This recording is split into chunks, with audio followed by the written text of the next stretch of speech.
Olá a todos e sejam muito bem-vindos ao Chipado, podcast oficial do Chipo e da Rebelião, porque hoje nós vamos falar finalmente, dedicando o episódio inteiro ao que a gente não faz há um tempinho, a Andor, a melhor série geek, nerd, de gênero do ano, porque a série de Star Wars criada pelo Tony Gilroy terminou a sua excelente primeira temporada nessa semana lá no Disney Plus, e a gente vai comentar não só do último episódio, como dessa temporada como um todo. Para fazer isso comigo, eu tenho aqui Bruno Silva. É o seguinte, Guilherme Jacobs, ou você me deixa participar do Chipado, ou você me mata. Olha só! E também para fazer isso, eu tenho ele, que mesmo que morresse ia aparecer no holograma, Thiago Romariz. Menos mal. Menos mal. Já teve em outros momentos. Feliz demais da gente poder comentar sobre essa... Não só uma das melhores séries de 2022, como com certeza a maior surpresa que a gente teve neste ano. Sem dúvida alguma. Bom, vamos começar fazendo aí um papo geral de Andor, antes da gente entrar nesse último episódio. Se alguém ainda não sabe, é a série sobre os 5 anos precedentes ao Rogue One e o comecinho da Aliança Rebelde, né? Eu sei que é um tema que a gente já viu no próprio Rogue One, já viu em Star Wars Rebels, mas eu acho que aqui o negócio é muito mais profundo, tem muito mais interesse em entender não só como que os rebeldes se organizaram, mas também o porquê é importante lutar contra o Império, o que é o Império, como o Império afeta a vida das pessoas e, consequentemente, quem são as pessoas que decidem lutar contra este Império fascista e horrível que existe no mundo de Star Wars e que, infelizmente, tanto nos lembra, às vezes, de coisas reais. Mas a série tem uma vibe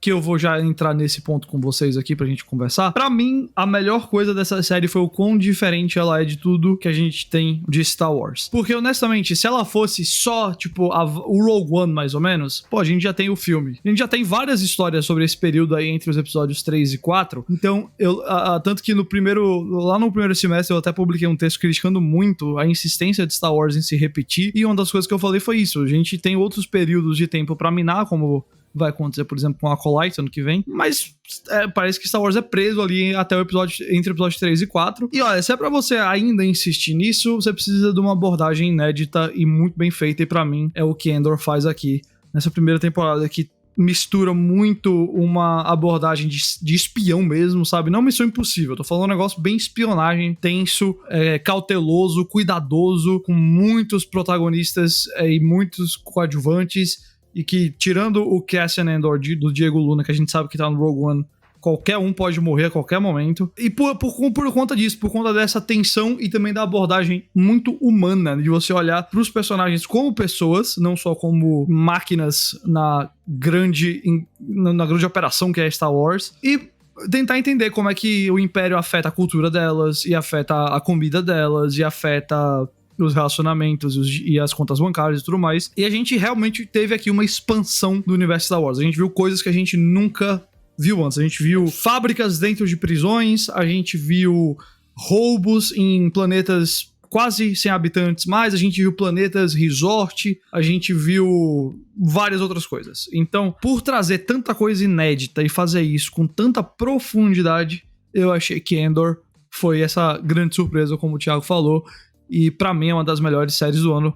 Bruno, o que é que você acha que são os ingredientes especiais de Andor? Eu queria começar antes falando que, pra mim, Andor é a melhor série nerd do ano. É, sem dúvida, a melhor coisa que a Lucasfilm fez desde que foi comprada pela Disney com Star Wars. E pra mim, provavelmente é uma das 5 melhores obras de Star Wars, assim, fácil. E por que eu acho que ela é o ingrediente perfeito? Concordo. Né? Respondendo a sua pergunta. Eu acho que ela é o complemento ideal para as histórias principais de Star Wars. Porque, né, como que Star Wars foi apresentado ao mundo?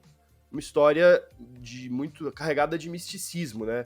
De profecias, ligação com a força, que é essa entidade espiritual, né? E por que ela se manifesta naquele momento? Porque a gente é apresentado a um conflito entre lados tão desiguais, né? Império e Aliança Rebelde. A disparidade de forças nessa guerra, ela é tão grande que você precisa de um milagre pra poder virar o jogo. E esse milagre vem na forma do Luke Skywalker. Eu não acho que nenhuma obra de Star Wars representa tão bem o quão diferente é essa correlação de forças entre Império e Aliança Rebelde do Kendor.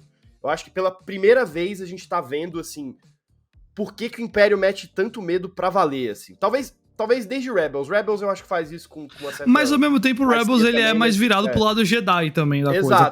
Tem as outras coisas, mas a gente sabe que no final das contas se torna uma série sobre a Ahsoka e o Ezra e tudo mais. Sim. Então quando o Endor traz esse conflito, assim, pro chão, né, pra parte mais ali do fundo da cadeia alimentar ali, da base da sociedade, a gente realmente vê o impacto que o Império tem na vida das pessoas, e eu acho muito interessante como Kendor consegue, em tão pouco tempo, desenvolver esse aspecto, assim, eles conseguem pegar 50 anos de história de Star Wars e desenvolver em 10 episódios, assim, do porquê que o Império é esse negócio tão assustador. Pra mim, esse é o ingrediente especial da série, cara. Mais até do que a história de espionagem. Eu já fui querendo gostar porque eu gosto muito das coisas do Tony Gilroy, eu acho que é um cara muito bom.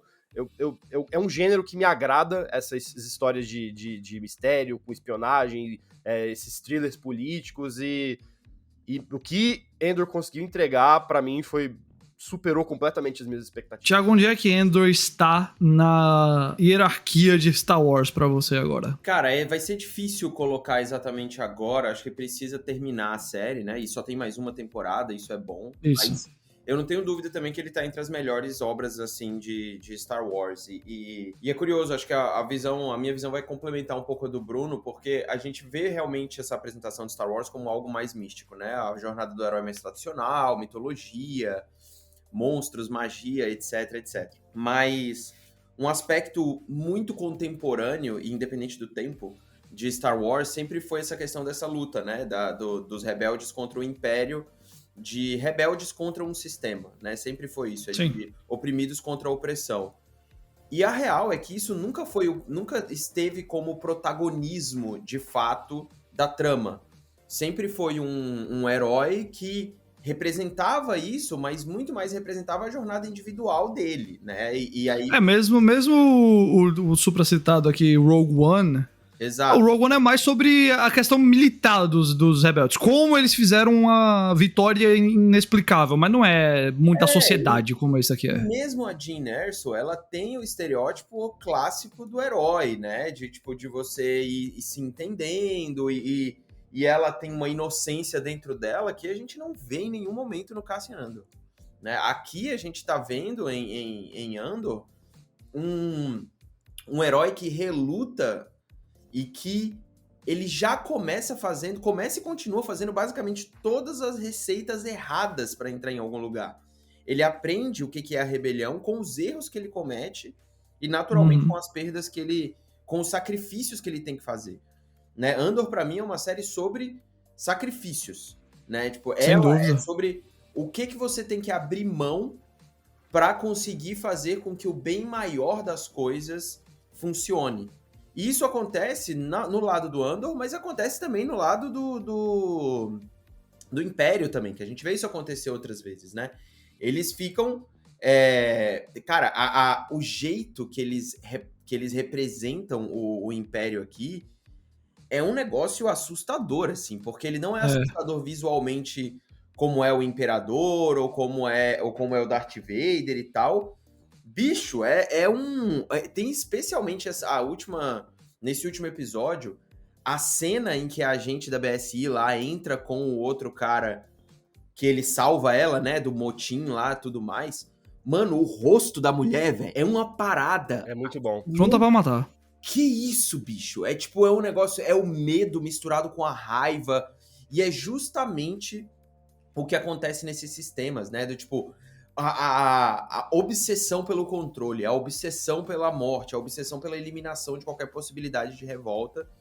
E eu acho que existe ainda, assim, uma construção de mundo que eles conseguiram fazer, desse mundo paralelo, desse mundo mais sujo de Star Wars, que eu achei muito louvável. E a gente pode exemplificar isso na estética, né, no design de produção que a gente tem sempre que a gente vai para os quartéis do Império, ou mesmo para a prisão, né, onde o Andor fica. E quando você vai para os planetas do próprio Andor, né, ou o planeta ali do Andor, né, de Ferrix, cara, realmente parece uma periferia, né? É um lugar onde operários estão, não tem nenhum glamour. E não é aquela falta de glamour de Tatooine ou de Jakku. onde você sente que não tem glamour, mas, cara, você tem direto a conexão com o Luke, com a Rey, com o Obi-Wan, com o Anakin, com todo mundo. Aqui não. É operário mesmo, bicho. Ninguém nem fala de força, ninguém nem sabe o que tá acontecendo, porque eles estão preocupados em ganhar a graninha que eles precisam ganhar pra sobreviver. E eu acho que essa é a parte temática, sabe, gente? Essa é a parte temática, assim, da história com o design. Eu acho que tem todo um apuro narrativo e cinematográfico aqui dentro de Andor que eu não vi eu diria que, assim, nem o Mandaloriano tem, nem o próprio Last Jedi, o Último Jedi, que eu adoro, acho que é o melhor Star Wars em muito tempo, tem. Nenhum tem. O que o Tony Gilroy e o Beau Willimon principalmente fazem aqui é um negócio... Cara, esse último episódio, a tensão que eles conseguem construir a partir da trilha sonora é um negócio absurdo. Assim, é absurdo. Eu acho que uma representação muito legal disso que você falou, dessa parte vida real da rebelião, é a figura do Luthen, né? Que é o personagem do Stellan Skarsgård, que eu acho que é um tipo de figura que você costuma ver muito em lutas contra regimes opressores e que eu acho que Star Wars não tinha, né? Esse cara que tá disposto a fazer tudo, esse cara que, né, não tem medo de sujar as mãos para fazer as coisas acontecerem. Para mim, um dos pontos altos da série são os inúmeros embates que ele tem com Saul Guerrera, né? Que por si só já ocupava um pouco esse posto do cara mais radical da rebelião, então eu acho que é muito legal, assim, quando eles expõem as discordâncias deles, os embates ideológicos. Eu acho que é algo que faltava na rebelião, né, quando a gente vê os filmes de Star Wars, quando a aliança decide fazer alguma coisa, é sempre aquelas assembleias enormes, aquela coisa meio utópica, assim, né, não, tá tudo uma bagunça, mas a gente tá junto e vai dar tudo certo. Tipo, não, o negócio é arranca toco mesmo aqui, vai dar problema, vai ter sacrifício, vai ser feio, mas a gente tem que agir por um bem maior. Então eu acho muito interessante também. Não, tem muita coisa nessa série que eu acho que observa com muita honestidade toda essa dinâmica, como, por exemplo, a questão sobre essa série tratar a ideia de que a única maneira de você acordar as pessoas para a necessidade de batalhar o Império é muitas vezes fazendo o Império responder de maneira autoritária, e toda essa questão estratégica, assim, não só de, tipo, como executar as missões, mas como acordar as pessoas. E eu acho que isso é uma boa chance de entrar nesse último episódio, porque aí trata-se muito do manifesto rebelde lá do Nemec, que é lido pelo próprio Nemec, né, na mente do Cassian nesse episódio, que ele traz, eu achei, uma das coisas mais benditas sobre essa questão, né, porque ele fala que o Império tá tentando fazer de manter a galáxia em ordem, né, como o Império gosta de chamar, é o completamente antinatural, porque, de fato, imagina quantos habitantes tem na galáxia de Star Wars, quantas culturas, quantas ideias e tudo mais, e você querer colocar isso tudo numa caixinha e não deixar nada sair, cara, é extremamente estressante, é extremamente improvável, é muito difícil, e por isso é tão abusivo o poder do Império. Por isso que eles têm essa coisa de até prender alguém que estava simplesmente perto de uma cena do crime, como acontece com o Cassian lá, Morlana One, né? É Morlana One? Eu não lembro não, mas o planeta que ele é preso lá da praia. E aí a gente tem essa ideia de que, na verdade, como o Nemec falou, várias pessoas já estão na luta contra o Império, elas só não sabem. E aí você precisa acordar essas pessoas para essa certeza, que eu acho que a série trata muito disso ao longo dela, porque a gente tem figuras como o Kino Loy, interpretado pelo Andy Serkis, a gente tem figuras como a Fiona Shaw, interpretando a Marva, mãe do Cassian, numa atuação que, pra mim, das melhores da série como um todo. Ela é absurda, até nesse último episódio, só como holograma, o discurso dela é de arrepiar. E a gente tem, claro, o próprio Cassian, que essa série começa com ele sendo, claro, alguém que não gosta dos impérios, ele é contra o Império, ele acha que o Império é uma coisa horrível também, mas ele não tá disposto a, vamos dizer assim, se colocar na luta, na causa, né? Só por dinheiro, no final da série, ele tá ali, como o Bruno brincou na nossa abertura, dizendo: ou você me mata ou você me deixa ser um rebelde também, e eu vou agora junto. Então, acho que isso foi muito bem tratado, né? Essa questão de você entender, filosoficamente falando mesmo, socialmente falando mesmo, o que é o Império e como lutar contra ele. Então, pô, foram tantas coisas, assim, que a gente podia citar, né, do que a série fez, assim, desde desenvolver as artimanhas do Império, como toda aquela questão lá em Aldhani, pra você acabar com o festival da cultura de lá, até, como o Thiago bem falou, assim, as cenas ali dentro do BSI ali, né, do Bureau de de investigação do Império e tudo mais, assim, de segurança do Império e tal, de como eles lidam com isso tudo, né? E bem como vocês já falaram, acaba sendo uma questão de quem tá disposto a sacrificar mais. E aí você tem os Impérios de um lado dizendo, Ento Krieger, esse líder rebelde que a gente nunca ouviu falar, ele e os homens dele vai todo mundo morrer. 30 homens mais o Ento Krieger, como o Luthen sempre fala ali. Enquanto o Império também tem ali os seus sacrifícios pra balancear e fazer. Mas acho que por isso que os momentos emocionantes da série pegam tão bem, porque a gente sente esse sacrifício, a gente sente o sacrifício do Luthen dizendo que vai sacrificar o Ento Krieger, a gente sente meio que a Ferrix, entre aspas, sacrificando a própria Marva pra acordar a população ali, assim vai. Então é uma série que pra mim alia muito bem essa questão intelectual com a questão emocional. É uma série que quando a gente teve os momentos ali do roubo de Aldhani, a frase que acho que foi o mais famoso até agora da série do Nunca Mais de 12, quando o Kino Loy revela ali a quantidade dos guardas, que depois que esse episódio saiu, todo mundo ficava falando nunca mais de 12, nunca mais de 12, nunca mais de 12. Todo esse arco da prisão o arco da prisão, pra mim, é o auge. E o One Way Out depois, né, uma só saída. E até nesse último episódio, quando a Marva grita ali, lutem contra o Império, terminando ali o discurso dela, pelo amor de Deus, cara, é de arrepiar. Então, é de fato uma série que eu acho que ela é mais fria na execução narrativa, assim, em termos de como que vai ser, como que os personagens se comportam, que tipo de personagens a gente acompanha, o que é uma cena de ação na visão de Endor, mas que pra mim acaba entrando muito bem aí no coração do que é Star Wars, nessa ideia de esperança surgindo contra a escuridão do Império. Bom, Bruno, vamos entrar nesse último episódio. Eu já falei um pouquinho aí sobre o discurso da Marvel e tudo mais, mas ele foi aquele clássico último episódio que tá todo mundo indo pro mesmo lugar. A série faz um bom trabalho de juntar todos os arcos narrativos, todos os núcleos ali, pra voltar exatamente pra onde tudo começou, e em Ferrix, né? A gente volta lá pra a cidade, o planeta onde a série inicia o seu primeiro arco, e a gente tem um momento de que tá literalmente todo mundo ali, e eu acho que é bem feito, de um jeito bem natural mesmo, a gente realmente acredita que tá todo mundo ali, e vira esse negócio, cara, de uma faísca explodindo, literalmente tem uma bomba, né, inclusive achei muito provocador da série, assim, é ousado de botar ali na mão do menino interpretado por um ator do Oriente Médio, né, o descendente do Oriente Médio e tal, jogando a bomba, fazendo a bomba caseira, então me diz aí, desse último episódio, o que é que ele adicionou pra essa primeira temporada de Endor? Eu acho muito interessante, assim, começando por esse último ponto que você falou, só muito rapidamente, porque em vários momentos dessa série eu me impressionei muito, assim, pensando em como os criadores da série conseguiram passar pelo crivo da Disney, porque isso é um tipo de coisa que, assim, eu jamais imaginaria ser aprovado numa série pós-aquisição da Disney, mas aconteceu e fico muito feliz de ter acontecido, porque as pessoas não costumam lembrar, mas esse caráter contestador é a alma de Star Wars. Desde o começo. Não sou eu que falo isso. É o George Lucas que já falou isso, muito claro, as alegorias sobre como os rebeldes são o Vietnã e como ele vê o Império como os Estados Unidos, não preciso me alongar nisso. Mas eu gosto muito como não só o último episódio ele junta todos os personagens num lugar só, mas eu gosto como ele junta as pressões sociais todas em um lugar só. Porque cada personagem, cada núcleo de personagem que tá representado ali, o Endor e todas as pessoas de Ferrix, o pessoal da Rebelião com o Luthen, com a Vel, que também eu acho que é uma personagem super interessante que aparece na série, a prima prima da Mon Mothma, isso. Da Mon Mothma, que também é outra figura que eu acho que vale um destaque à parte também, depois a gente fala sobre.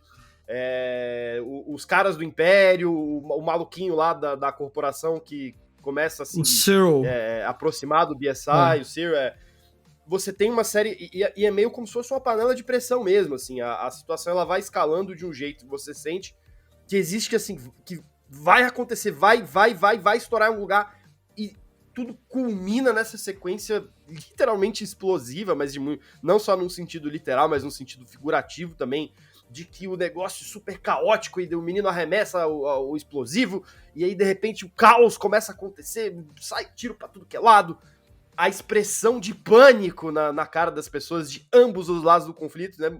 Tipo, para mostrar que é guerra, meu amigo, o negócio é real, cara, o terror tá ali na sua frente. Então, assim, foi um final pra mim apoteótico, não acho que foi a melhor parte da série, eu ainda prefiro o arco da prisão, mas eu acho que é um final muito digno e é um final que realmente coloca o Andor no caminho que ele precisa estar, assim. Uma coisa que eu recomendo pra todo mundo, até entrando um pouco no espírito do Chipo aqui de dar dica, revejam Rogue One depois que vocês terminarem Andor. Pra mim, o filme já mudou. Bastante. Agora que a gente sabe quem é esse cara mais, pra mim já mudou. Tem certas sequências que melhoraram, na minha opinião. E eu acho que a jornada dele, que vai pra esse momento explosivo aí do final, eu acho que é um grande parte disso. Thiago, qual foi a melhor... Aliás, uma outra pergunta. Qual é, pra você, que pode ser o efeito de Andor em Star Wars? Nenhum, porque poucas pessoas viram a série, ou a gente pode olhar pra ela como talvez... Mesmo que não signifique mais coisas deste jeito, como o Andor é, mas pelo menos mais liberdade, você acha que isso pode acontecer, mais variedade no contar de histórias de Star Wars? Cara, eu acho que, assim, eu diria que não vai mudar muita coisa, diria de cara, assim, que não vai mudar muita coisa. Mas como a Disney tá passando por tantas mudanças, né? O Bob Iger agora voltou pra ser o CEO, o Bob Chapek saiu. Fica difícil a gente entender exatamente quais vão ser as direções que a empresa vai tomar como um todo. É fato que Andor foi um acerto muito grande e criativo. Não necessariamente tornou Star Wars ultra popular de novo, como foi na época, sei lá, do Mandaloriano ou do primeiro filme do J.J. Abrams. Acho que tem aqui um estudo pra eles fazerem internamente, pra entender como que essa série surgiu, porque como o Bruno falou, realmente não tem nada a ver com o que a Kathleen Kennedy tentou fazer durante muito tempo, inclusive mesmo tentando fazer isso com o Rogue One. O Rogue One foi todo modificado, né? Ele é um filme muito diferente desse clima, ainda que tenha aquela cena maravilhosa pós-créditos lá no final, aquele final lá com o Darth Vader, aquele... Pré-créditos, no caso, né? Crédito. Não tem nada a ver com o filme, né? É o fanservice pelo fanservice, pelo fanservice do fanservice. Eu acho que Andor, cara, mostra que Star Wars tem muito mais do que os Skywalker, pra começar, né? Então eu espero que a Acolyte continue nessa toada, né? É um elenco diverso, igual é o elenco de Andor. São criadores muito diferentes, como foram os criadores de Andor. Então, tem espaço, cara. E você pode falar de Força, você pode falar de Jedi, você pode falar de Sith, sem ser do mesmo jeito. Foi como Rebels. Eles têm ali uma estrutura de serial killer até, de investigação e tal. Então, você pode fazer por aí. Você pode fazer coisas completamente diferentes, sabe? E não se ater simplesmente à tradicional jornada do herói, que a gente já sabe onde ela vai desembocar. Então, a minha torcida é para que a parte criativa da Lucasfilm e da Disney entenda que isso aqui é um começo, né? Que foi muito bem recepcionado pela crítica. No futuro, o Andor vai crescer muito. Eu acho que ele vai ser cada vez mais elogiado. E que comprova a gama de possibilidades que você tem dentro dessa mitologia, que ela sempre foi reduzida a aventuras que a gente sempre conheceu e ela foi se repetindo, né? É por isso que eu gosto tanto de Últimos Jedi. Porque ainda que ela repita a mesma coisa e ela use a mesma jornada, ela desconstrói tudo, né? Ela desconstrói tudo que a gente conhece, exato, ainda sendo fiel à essência de Star Wars, que é exatamente o que Andor faz, né? Tipo, ela é sobre os rebeldes, ela é sobre sacrifícios, ela é sobre essa discussão que você tem que ter sobre o oprimido e o opressor. Então, eu acho que Andor é uma das melhores coisas de 2022, é uma das melhores coisas que Star Wars já fez. E eu espero que o Bob Iger, agora voltando, olhe com carinho pra isso e veja o que vai fazer daqui pra frente. Eu não acho que uma série como essa vai surgir novamente. Uma série no modelo de streaming que a gente tem hoje. Mas por que não fazer algo parecido com um filme ou trazer um diretor diferente pra falar sobre Star Wars num Star Wars que seja mais independente? Eu torço por isso. Sem dúvida. Bom, é isso então. A gente encerra por hoje o nosso episódio especial aqui de Andor. E olha, sério, nem se preocupa com spoiler e não sei o que, se você escutou. Essa é uma série impossível de spoiler. Ela não tem essa vibe de tipo, você estragou o personagem que aparece, você entregou a referência. Não existe isso aqui em Andor. Existe uma série que você precisa assistir. Eu acho que essa série vai crescer agora que terminou, acho que vai crescer pelo boca a boca, acho que vai crescer com o tempo, e daqui a uns 10 anos vai ser vista como um exemplo do que Star Wars pode ser. Então valeu, Thiago, valeu, Bruno, valeu você que nos assistiu e nos escutou. Não se esqueça que você pode assinar o nosso podcast em qualquer plataforma de podcast, você pode se inscrever no nosso canal do YouTube e seguir @chipo_oficial nas redes sociais, além do chipo.com.br, que é o nosso site, tá certo? Chipado retorna então semana que vem com mais coisinhas de cultura pop pra gente conversar. Até mais!